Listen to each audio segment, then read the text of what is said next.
Seja bem-vindo ao canal Além do Véu TV.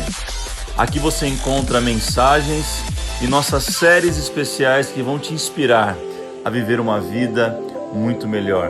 Que Deus te abençoe. Eu quero falar hoje sobre Jesus é. Diga assim, Jesus é. Terceiro dia da série hoje.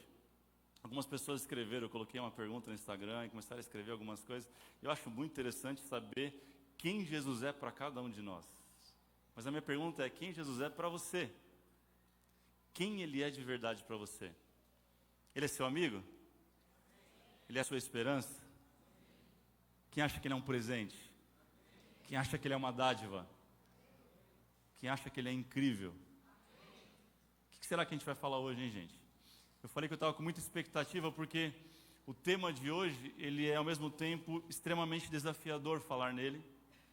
E para mim, em particular, extremamente encorajador, porque é um tema que eu amo falar sobre, amo conversar sobre. Para mim é um dos temas centrais da palavra de Deus. Eu quero hoje pensar com você nos próximos minutos sobre Jesus é graça. Diga assim, Jesus é graça. Vamos no 3 falar essa frase inteira? 1, 2, 3. Jesus é graça. Você crê nisso? Amém. Conceito básico de graça, qual que é, gente? Qual que é? Diga, favor imerecido. Esse é o conceito básico de graça. Se você procurar no dicionário, tem 7 ou 8 conceitos, mas para nós, para o cristianismo, esse é o conceito básico daquilo que é graça. Graça é, sem dúvida, um dos fundamentos do cristianismo. E ponto pacífico nisso. A Bíblia fala que nós somos salvos, eu e você, pela graça. Diga assim, eu sou salvo. Pela graça. Até aí tudo bem. Até aí nós já sabemos, nós já entendemos tudo isso. Mas, de fato, é um pouco raso demais a gente falar, ok, graça é favor imerecido, somos salvos pela graça, mas é um tema que gerou tanta polêmica, que há centenas de anos, 2 irmãos vêm brigando sobre esse assunto. E eu não estou aqui também para gerar confusão, mas eu estou aqui para que o Espírito Santo possa falar com a gente nessa noite, possa ministrar o nosso coração essa noite, para que a gente possa de fato saber, entender o que é graça. E para a gente entender esse conceito hoje um pouco melhor de graça, eu quero que você abra a sua Bíblia lá em Lucas. Lucas capítulo 15. Nós vamos ler do 11 ao 32. Lucas 15, de 11 a 32, um texto que você conhece. Um texto que nós falamos aqui em alguma série, lá atrás, se não me engano, a série Achados e Perdidos. Lembra disso? Quem estava aí? Nós falamos sobre esse texto inteiro, eu quero voltar nele, porque o Senhor trouxe à tona algumas coisas que nós não tínhamos visto. Olha o que diz no verso 11. Jesus continuou, um homem tinha 2 filhos, o mais novo disse ao seu pai, pai, quero a minha parte da herança. Assim ele repartiu sua propriedade entre eles. Não muito tempo depois, o filho mais novo reuniu tudo o que tinha e foi para uma região distante. Lá desperdiçou os seus bens vivendo irresponsavelmente. Algumas versões dissolutamente. Depois de ter gasto tudo, houve uma grande festa. Não. Houve o quê? Diga fome. Em toda aquela região. E ele começou a passar necessidade. Por isso foi empregar-se com um dos cidadãos daquela cidade que o mandou para o seu campo a fim de cuidar de... Ele desejava, ele não comeu, ele desejava encher o estômago com as vagens de alfarrobeira que os porcos comiam, mas ninguém lhe dava nada. Diga assim, ninguém lhe dava nada. Caindo em si, ele disse, quantos empregados de meu pai têm comida de sobra? Diga, sobra. E eu aqui morrendo de fome. Eu me porei a caminho de volta e voltarei para meu pai e lhe direi, pai, pequei contra o céu e contra ti, não sou mais digno de ser chamado teu filho. Trata-me como um dos teus empregados. A seguir ele levantou-se e foi para o seu pai. Estando ele ainda longe, seu pai o viu. E cheio de compaixão correu para o seu filho e o abraçou e beijou. O filho lhe disse, pai, pequei contra o céu e contra ti, não sou mais digno de ser chamado teu filho. Mas o pai disse aos seus servos, depressa, tragam a melhor roupa e vistam nele, coloquem um anel em seu dedo e calçado em seus pés, tragam um novilho gordo e matem-no. Vamos fazer agora sim uma grande...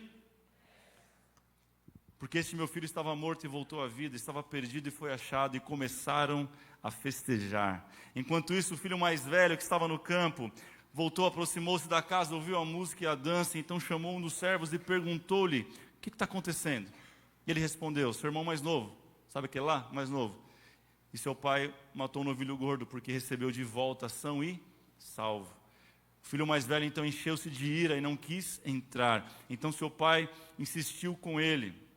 Mas ele respondeu ao seu pai: olha, todos os anos tenho te servido, trabalhado como um escravo ao teu serviço e nunca desobedeci às tuas ordens, mas tu nunca me deste nem um cabrito para eu festejar com os meus amigos. Mas quando volta para casa, esse aí teu filho que esbanjou os teus bens com as prostitutas, matas o novilho gordo para ele.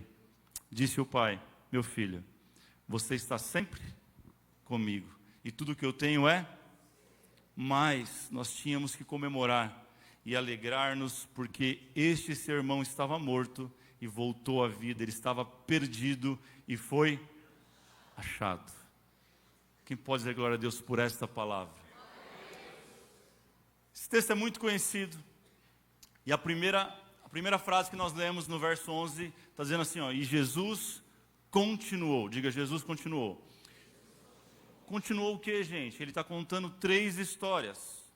A primeira história é da ovelha perdida, a segunda história é da moeda perdida, e a terceira história é do filho perdido. Diga, filho perdido. Então Jesus continuou, porque ele vem de 2 histórias. E essas 2 histórias, existe um contexto. A partir do verso 1 de Lucas 15, vai falar sobre Jesus estar numa casa conversando com publicanos e pecadores. Diga, publicanos e pecadores. E na porta tem uma outra galera chamada fariseu. Diga, fariseu. E eles estão malucos, porque Jesus está à mesa com pecador e publicano, comendo, trocando ideia. E eles ficam doidos. Então Jesus, ele começa a contar a parábola da ovelha perdida. E ele fala da ovelha perdida. Depois ele começa a parábola da moeda perdida. E ele conta, e aí chega no verso 11, Jesus continuou. E ele conta a história do filho pródigo, como nós conhecemos, ou filho perdido. O interessante é que a ovelha foi perdida fora de casa. Diga, fora de casa. A moeda foi perdida dentro de casa. Diga, dentro de casa. E os filhos, um estava perdido fora de casa, e nós só sabemos no final que o outro filho mais velho estava perdido, diga, dentro de casa. É interessante como ele repete. Quer ver uma outra coisa interessante desse texto? Que a ovelha, ela sabe que está perdida. Sabe ou não sabe? Quem já passou na rua, viu um cachorrinho meio desorientado, você falou, rapaz, está perdido. Então o animal, ele sabe que está perdido, porém ele muitas vezes não sabe como voltar para casa. Segunda história de uma moeda. E a moeda, de fato, não sabe que está perdida, né, gente? Porque ela não tem consciência. E na última história tem um filho que está dentro de casa, que não sabe que está perdido, e um outro que está fora, mas que sabe que está perdido. É engraçado como Jesus, ele repete as histórias, ele quer falar do mesmo assunto, de uma mesma situação, mas ele começa a repetir as histórias. Por que ele faz isso? Olhe para cá. Quando nós queremos enfatizar algo, ou fazer poesia aqui no Ocidente, nós rimamos. Quem sabe uma rima bacana aí? São Paulo é campeão. Muito boa essa. É um exemplo de rima. Foi a primeira que veio na cabeça, desculpa.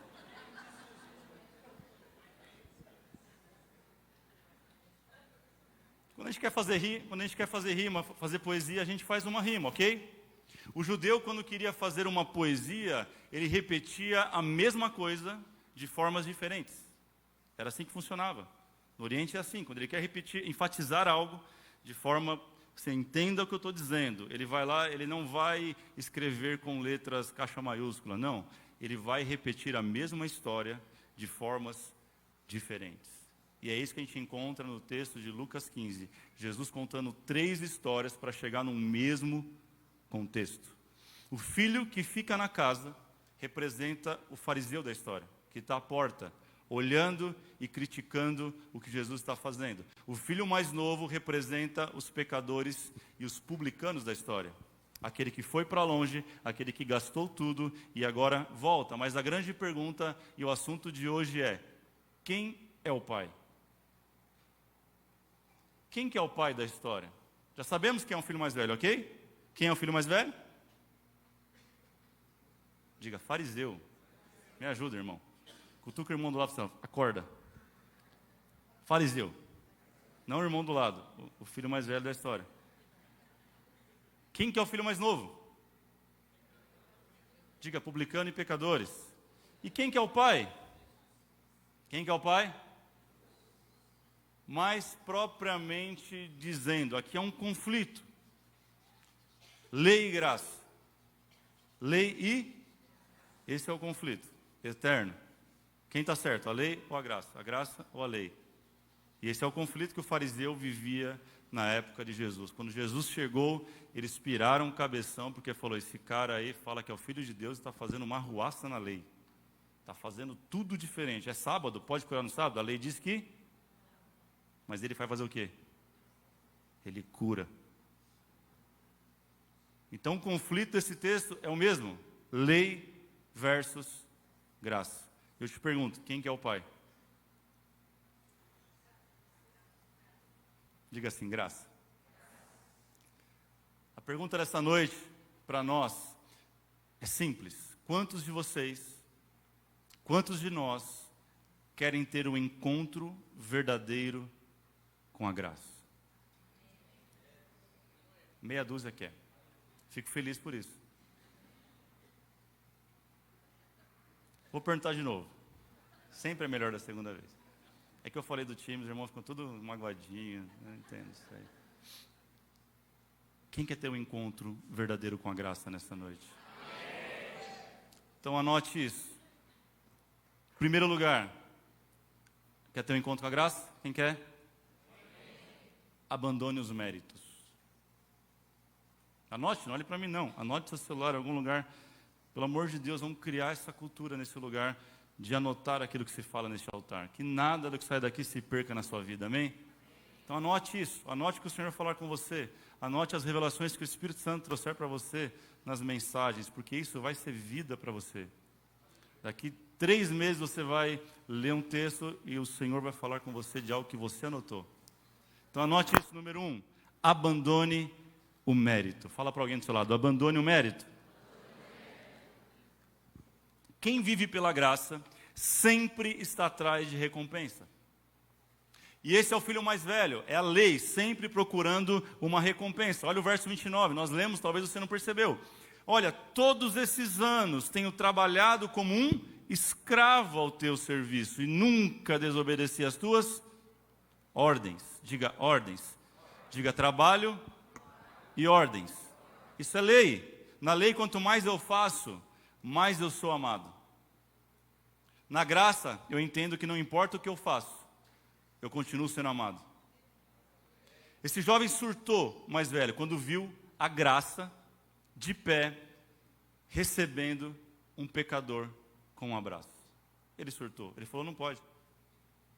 Isso não existe, porque a lei manda apedrejar, a lei manda matar, a lei manda não curar no sábado, a lei manda colocar para fora aquele que tem alguma doença, algum mal. A lei não tem nada a ver com isso aí.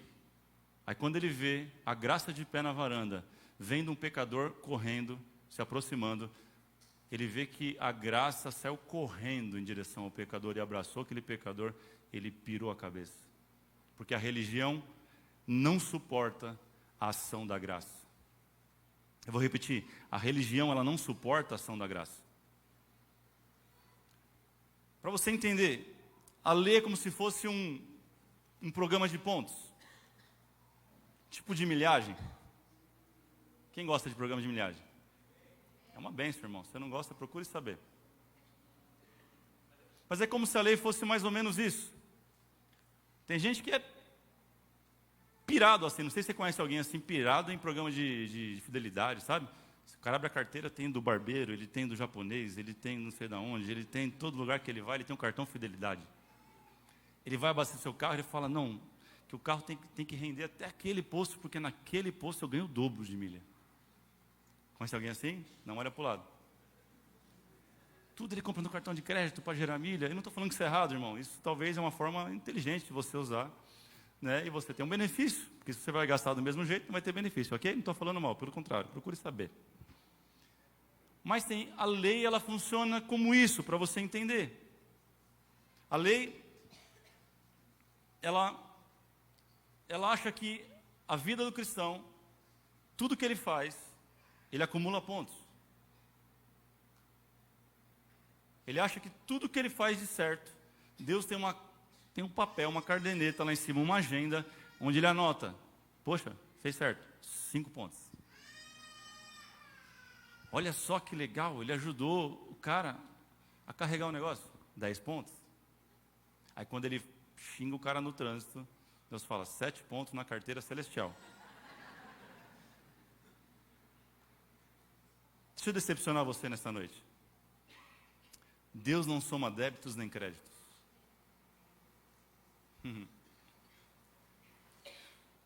Deus não faz essa conta. Deus não computa quando a gente acerta e nem desconta quando a gente erra. Heresia. Não.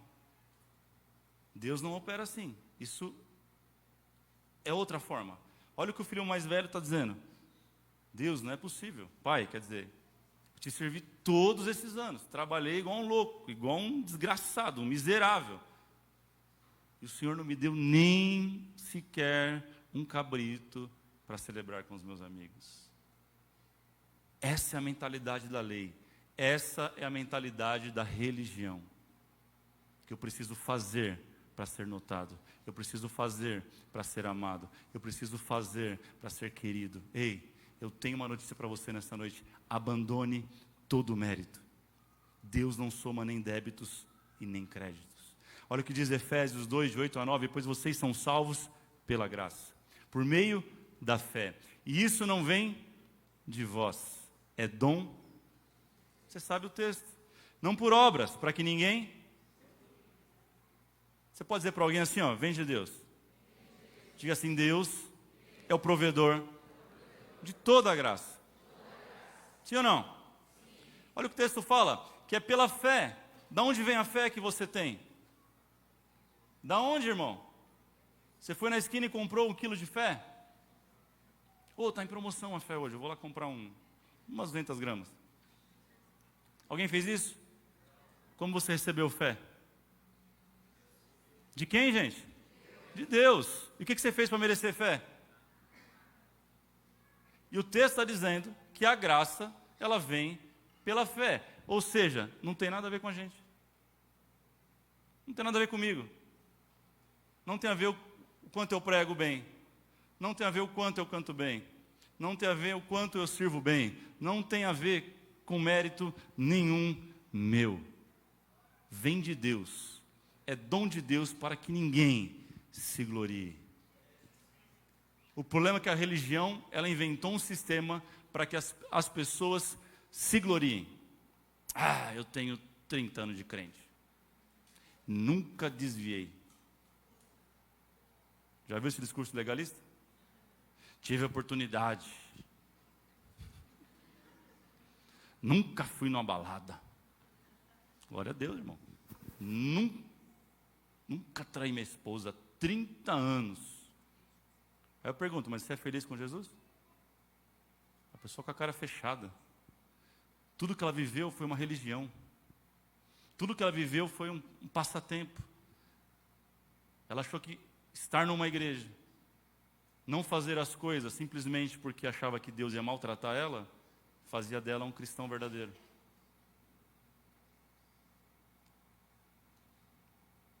Esse é o sistema da religião. A graça não tem nada a ver com isso. A religião, ela quer adestrar a gente. A religião, ela quer tratar como um cachorro. Quem tem cachorros? Quem tem cachorro? Você pegar um cachorro que está latindo, enchendo as paciências. Você dá um biscoito para ele quando ele fica quieto. E e você dá uma paulada quando ele latir. Depois de repetidas vezes, esse cachorro vai parar de latir ou não vai? Lógico que vai. É assim que adestra. Aí eu te pergunto, ele parou de latir? Parou ou não parou? Ele deixou de ser cachorro? A religião, ela quer adestrar a gente. E não nos dar uma nova natureza. A graça não adestra. A graça, ela quer mudar a tua natureza de pecador para justo. Diga para alguém, abandone o mérito. Número 2, quem quer ter um encontro com a graça nessa noite? Então abrace a graça. Não é a irmã graça, mas abrace a graça. Verso 20 diz, estando ainda longe, o pai o viu cheio de compaixão, correu, abraçou e beijou o filho.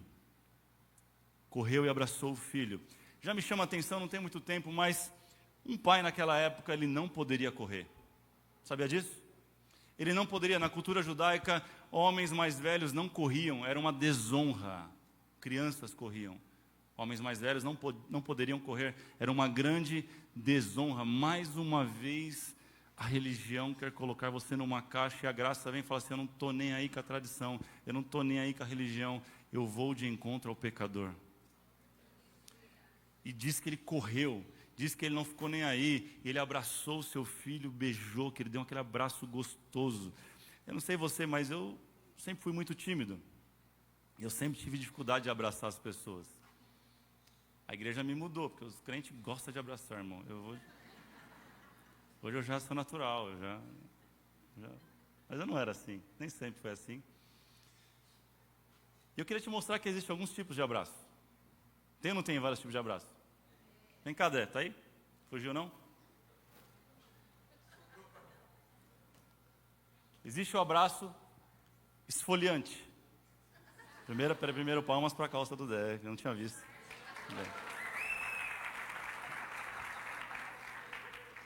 Eu não ia falar, foi a pastora ali que lembrou. Abraço esfoliante, sabe como que é, não? É assim, ó.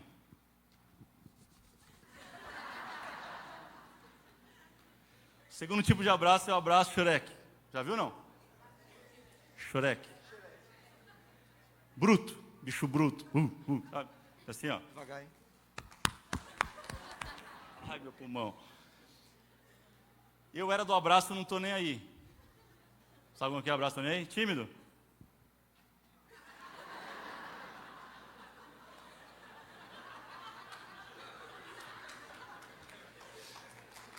Palmas para a calça do 10 de novo.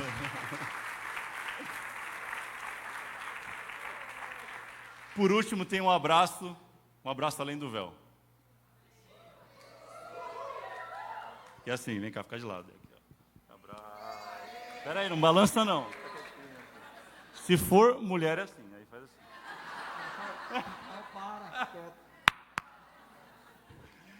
Amém, gente? Tipos de abraço. O problema é que a gente começou a agir com a graça da mesma forma que a gente age com abraços. A gente não sabe o que é, a gente não sabe meio que lidar. Sabe quando a pessoa vem, você não sabe se ela quer o esfoliante, se ela quer o Shrek, se ela quer o abraço meio... Se ela não quer muito abraço, então você de longe. Você não sabe muito o que ela quer. Não, é só eu que passo por isso, gente. Eu normalmente já dou a mão aqui, que eu já bato, já puxo. Eu falo, daqui não escapa, aí eu dou um abraço. Senão você fica no vácuo, irmão. Você vai abraçar o cara... Mas a gente acaba não sabendo como lidar com a graça. A gente não entende o conceito de graça, o que é graça. E aí complica. A gente não entende como lidar com ela. E a gente pega a graça. É tipo um presente. Lembrei de outra coisa. É tipo um presente. Quem gosta de ganhar presente aqui? Ah, mentira, vai. Quem gosta de ganhar presente? Gosta mesmo? De verdade? E quando você ganha um presente daquela tia? Sem noção. Manja, que só dá meia e lenço. Todo mundo tem uma tia dessa. Ou quando ela dá alguma coisa que ela fala assim, nossa, tua cara. E aí você olha, você nem discerne o que é. Você fala... E tem gente que não sabe lidar com isso. E aí, em vez de ficar, obrigado, aquele sorriso amarelo, já fecha a cara. Criança é assim normalmente, né? Fecha a cara, fala, não gostei, joga de lado. Mas o que a gente faz com esse tipo de presente? A gente pega, coloca numa prateleira e fala assim, quando essa pessoa vier em casa, eu finjo que estou usando. E tem gente lidando com a graça dessa mesma forma. A gente não sabe como lidar, porque a gente não entendeu da onde vem e quem nos deu. Primeira coisa, gente, Tiago 1,17 diz que toda boa dádiva e todo dom perfeito vem do alto, descendo do Pai das luzes, que não muda, como sombras inconstantes. Nós somos inconstantes, mas Deus não muda. E tudo vem de Deus. Primeira coisa, então Deus é o grande doador da história. Diga assim, Deus é doador. O Filho é aquele que recebe, é o receptor de Deus. Diga recebedor, ou receptor. Um dos dois. Receptor. E quem é o Espírito Santo nessa história na Trindade? É aquele que faz a comunicação, é a comunhão. É aquele que faz a interligação dos dois, amém? Só que aí aparece eu e você na história, o homem, a mulher. E quem que a gente é nessa história? Aí que é o problema. Por muito tempo a gente achou que a gente era o doador da história. Você vai entender onde eu quero chegar. Por muito tempo a gente entendeu e aprendeu assim, que nós temos que Deus é dependente de adoração. Primeira coisa. Não, você tem que adorar, irmão. Se não adorar Deus, ele fica triste. Deus tem um problema de humor seríssimo. Quando a igreja não adora, faz biquinho. Imagina Deus de biquinho, irmão. Poxa, além do véu hoje, Santo André cantou tão baixinho. O que está acontecendo? Será que não gostam mais de mim? Gente, Deus não tem crise de ansiedade. Deus não tem crise de nenhum tipo no céu emocional. Deus, ele simplesmente, ele é. Ele é imutável, diz a palavra. Aquilo que ele é, e ponto final. Nada que a gente faça ou para adorá-lo, exaltar o nome dele, e nada que eu faça para decepcioná-lo vai mudar o caráter de Deus. Deus é o maior doador do universo. Deus fez tudo sem perguntar para ninguém se precisava. Até, eu acho que é por isso, que ele faz tudo e depois faz o homem. Para dizer assim, ó, eu fiz tudo isso para você desfrutar. Ele fez tudo incrível, absurdamente incrível, e não deixou o homem antes, não ia dar palpite. Fala, não, mas muito comprido esse pescoço da girafa, não. Se fosse mulher então, irmão, você imagina a Eva, Deus fazendo os animais. Estava até hoje fazendo. A brincadeira à parte, Deus ele faz tudo, todas as árvores, todos os animais, tudo que a gente entende como natureza e é incrível. E depois ele faz o homem e a mulher faz assim, agora, desfrute. Use, com consciência, com sabedoria, com entendimento. Ele fala somente desta árvore, olha só, essa aqui você não pega. Agora todo o resto, eu fiz para vocês. Diga assim, Deus é doador. E a gente aprendeu que Deus está lá esperando alguma coisa, porque está faltando alguma coisa no céu, gente. No céu não está faltando nada. No céu não tem crise, isso não é uma frase de efeito, é uma realidade, lá não falta nada. Deus ele tem dado para nós daquilo que sobra no céu. Ele não está precisando de nada lá, entenda isso. Quando a gente entende isso, a gente entende o nosso papel de receptor.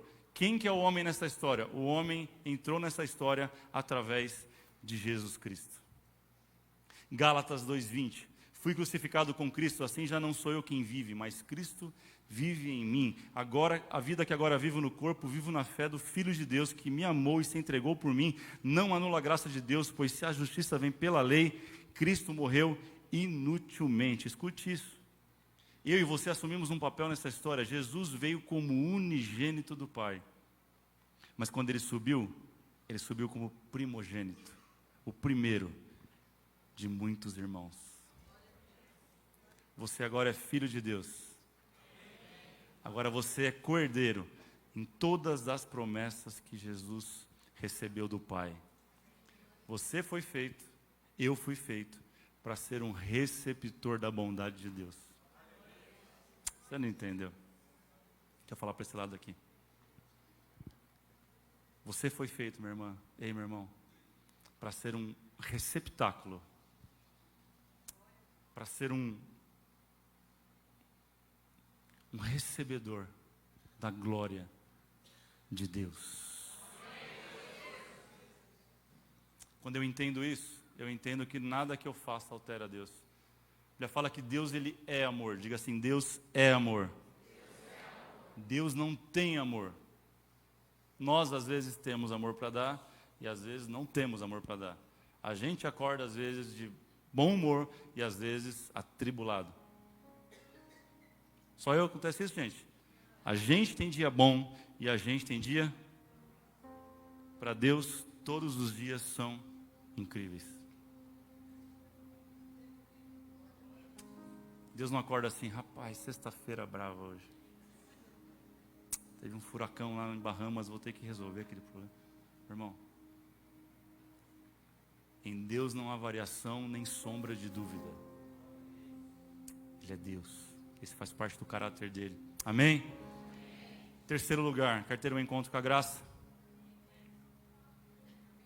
Entenda uma coisa definitivamente. A graça é uma pessoa. Diga para alguém, a graça é uma pessoa, não é uma coisa.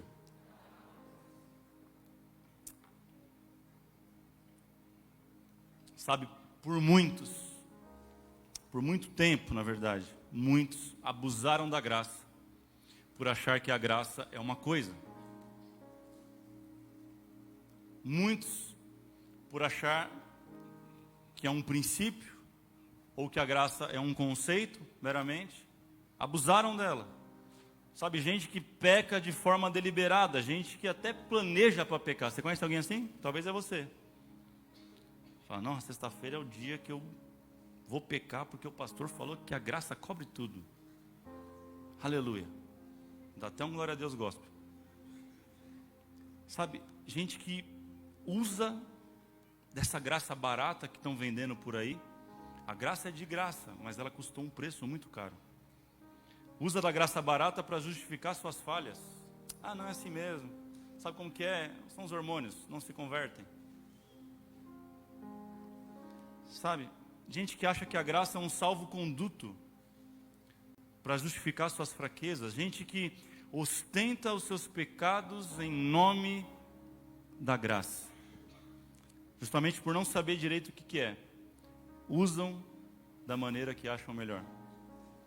Eu tenho algo que vai mudar a tua vida hoje se você entender isso. Quem quer aprender? O dia que você descobrir, de fato, que a graça é uma pessoa, essa história muda. O texto que eu citei anteriormente, João 1,14, que diz que ele veio como unigênito, mas ele se transformou primogênito do Pai, e que toda a plenitude estava sobre ele. Você começa a entender que Jesus, ele é a personificação da graça. E como isso pode impactar a sua vida, como isso pode mudar a sua vida cristã a partir de hoje? É fácil, gente. Porque é muito fácil eu abusar de um conceito. É muito fácil eu extrapolar um princípio. Exemplo, casamento. É muito fácil eu falar, o casamento está falido. É muito fácil dizer, essa instituição do casamento já não vale mais nada. Isso aí é coisa do passado, casamento, antigamente era legal ter uma mulher só, hoje o negócio é ter duas, três. Troca a sua de 50 por 2,25, está tudo certo. É muito fácil quando eu entendo que isso é um conceito, é um princípio, casamento. Agora eu quero ver de fato, quando você transforma isso em algo pessoal. E aí você não fala mais casamento, mas eu falo assim, será que é fácil trair a Dani? Que está comigo há 18 anos. Que construiu a nossa história desde sempre. A Dani, que é filha da Rita e do Jorge, que é irmão do Nenê, do Josi e da Josineide. Ela que abriu mão de uma faculdade para poder construir uma família comigo. A Dani, que é a mãe do Lucas e da Lara, que tem educado essas crianças de forma brilhante, que eu jamais faria. Será que é fácil trair a Dani, que passou todos os momentos difíceis da minha vida até hoje, do meu lado, sem reclamar de nada. E também tem feito parte dos momentos mais incríveis e melhores e surpreendentes que eu podia viver. Será que é fácil trair a Dani, uma pessoa? Esse é o problema da graça. É muito fácil trair um conceito. É muito fácil trair um produto. É muito fácil achar que eu tenho um produto à disposição na prateleira. Todas as vezes que eu errar, que eu pecar, que eu falhar, a graça perdoa. A graça cobre. Irmão, quem age dessa maneira nunca entendeu o que é graça. Porque a graça não é uma coisa. A graça não é um salvo-conduto. A graça é uma pessoa. E essa pessoa tem nome. Essa pessoa se chama Jesus Cristo de Nazaré. Jesus abriu mão de toda a sua glória, de todo o seu poder, deixou o seu trono de glória, um lugar onde ele era adorado e reverenciado por todos os anjos, arcanjos, serafins, para descer numa terra, sofrer como homem, conhecer a tua dor, morrer numa cruz, ser cuspido, castigado, pisoteado, ser falado mal, apanhou por causa da gente.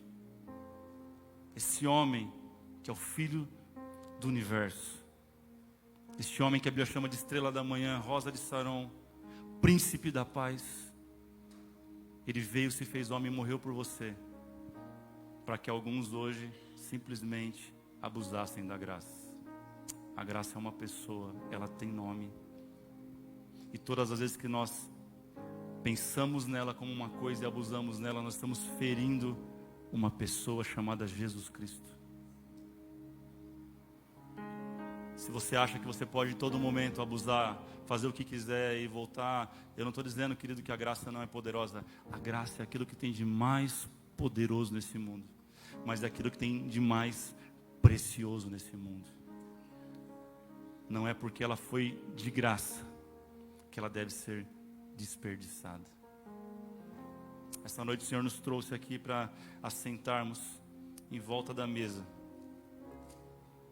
para que nós possamos ter real consciência de que a graça que nos alcançou é a mesma que nos perdoa. Que a graça que nos alcançou um dia, a graça que correu para nós quando a gente estava ainda em pecado, a graça que abraçou a gente, a graça que beijou a gente, a graça que não perguntou se a gente estava cheiroso ou não, que abraçou, colocou, chamou os criados, colocou um anel no dedo, uma sandália nos pés, uma roupa nova. Esta mesma graça é uma pessoa. Não trate a graça como se fosse algo sem valor. Ela cobre qualquer tipo de pecado, mas ela é uma pessoa. Você entende isso? Você entende isso? Coloque-se de pé, vamos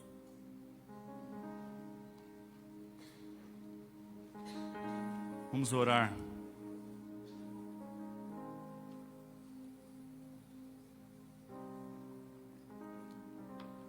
Coloque a mão no seu coração.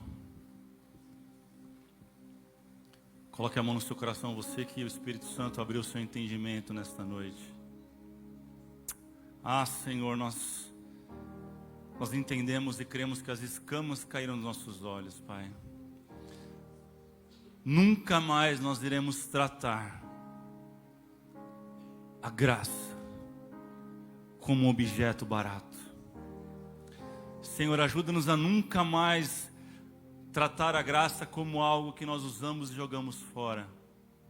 Nunca mais, Senhor, nós queremos tratar o Senhor como qualquer coisa. Ajuda-nos, Espírito Santo, a valorizar o sacrifício feito na cruz. A nossa oração nessa noite, Espírito Santo, é que você nos ajude nessa caminhada cristã, que nós sabemos que não é fácil, que é cheia de seduções, que é cheia de prazeres, que é cheia de distrações, a nós focarmos em Jesus Cristo, que é o autor e consumador da nossa fé. Ah, Espírito Santo, convença nessa noite aqueles que estavam em pecados conscientes a largarem esse pecado, que possam entender que eles já foram justificados por Cristo Jesus.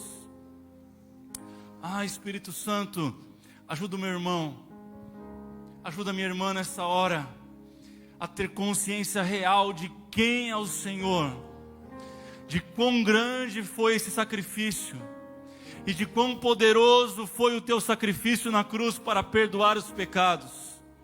A tua palavra diz que o Senhor um dia se deparou com um homem numa cama, e muitos homens começaram a murmurar e dizer: quem é esse? Quem é esse aí que tem poder para perdoar pecados? Quem é esse aí que tem poder para fazer o paralítico andar? Ele cura o paralítico. Diga assim: para você saber que o Filho do Homem tem poder para perdoar pecados, ele diz: levanta, pega a tua cama e anda. Ouça o Espírito Santo nessa noite falando com você: ei, levanta, pega a tua cama e anda. Não é tempo mais de ficar prostrado por um pecado que você cometeu há tantos anos, mas também não é tempo de você achar que a todo momento você pode pecar conscientemente, e de que a graça tem a obrigação de cobrir o seu pecado. Senhor, nos dá equilíbrio na tua palavra, nos dá uma vida cristã equilibrada, pautada na tua palavra que é a verdade. Senhor, nós estamos estabelecidos na graça e na verdade, e ambas as coisas tem a ver com o Senhor. Tu és o verbo vivo que desceu do céu, Tu és a verdade, Tu és a palavra encarnada, Tu és a própria graça na nossa vida. Ensina-nos, Espírito Santo, a caminhar com a graça de mãos dadas todos os dias.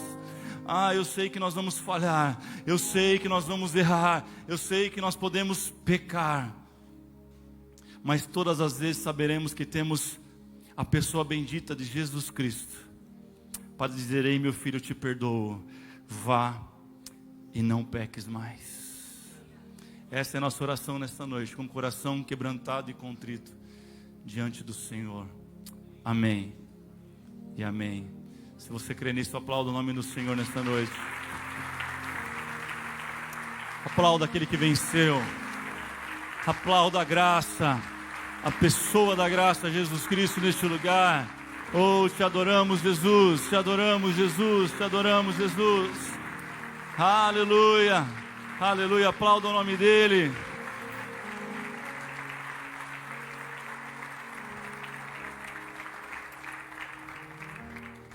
Estenda sua mão para cá, vamos orar. Pai, nós queremos consagrar esses elementos, ó Pai, que representam, que simbolizam o Teu sangue vertido na cruz e o Teu corpo moído por nós, ó Pai, naquela cruz.